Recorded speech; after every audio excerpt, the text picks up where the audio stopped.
The vicar was waiting anxiously for James. When he arrived, the bees swarmed straight into their new home. "Come on, James," said his driver. "What you need now is a good hose down." Later that evening, James was resting in the shed when the vicar came to see him. "Thank you for saving my bees," he said. "It's a pity it's not Christmas, then we could call you James the Red-Nosed Engine." Everyone laughed, even James, but instead they decided to call James the Bee's Knees, which means they thought he was more useful than ever.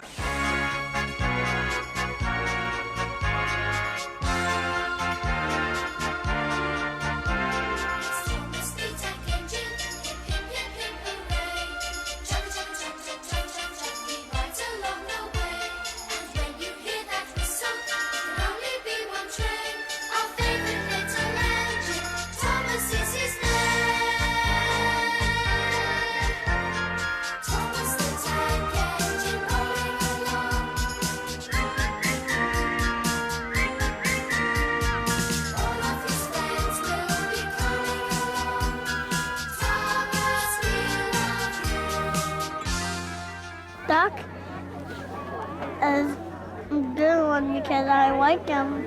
Because he's a good one because I like him. No, I like him. What? Because he's a favorite engine in the world. Quack, quack.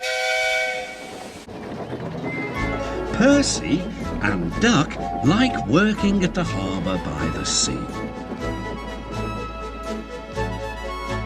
On a clear summer's night, there is no better place to be.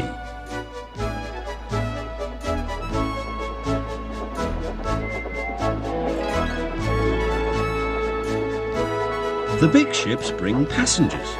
Cargo ships carry machinery and other things. Duck and Percy puff backwards and forwards with the crates of cargo as they are loaded and unloaded by the quayside.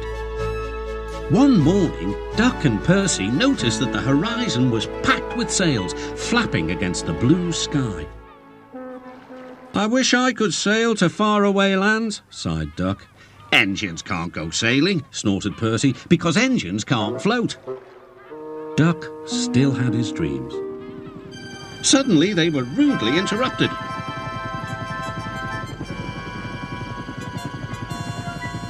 "Wakey, wakey!" hovered Harold. "I'm looking at the boat," replied Duck. "That's the regatta," whirred Harold. "Lots of boats, lots of races, great fun. I hover around in case I'm needed." "Do you go to the horizon?" asked Duck. "Yes, and beyond." "I didn't know there was a beyond," whispered Percy. "Do you go to other places at sea?" continued Duck. "Certainly. I can land on ships, you know, anywhere, anytime. Goodbye." Duck sighed. He went on talking about the regatta all day. Percy lost patience. "Well, Duck, I'd rather have my wheels on solid ground. Our rails can take us to all the places we could ever wish to see." "That's an emergency," called Duck's driver. "I'll check with the harbour master." He returned with bad news. "A man taking part in the regatta has hurt his hand. We're to take him to the hospital at the next station. Harold's bringing him now. Come on."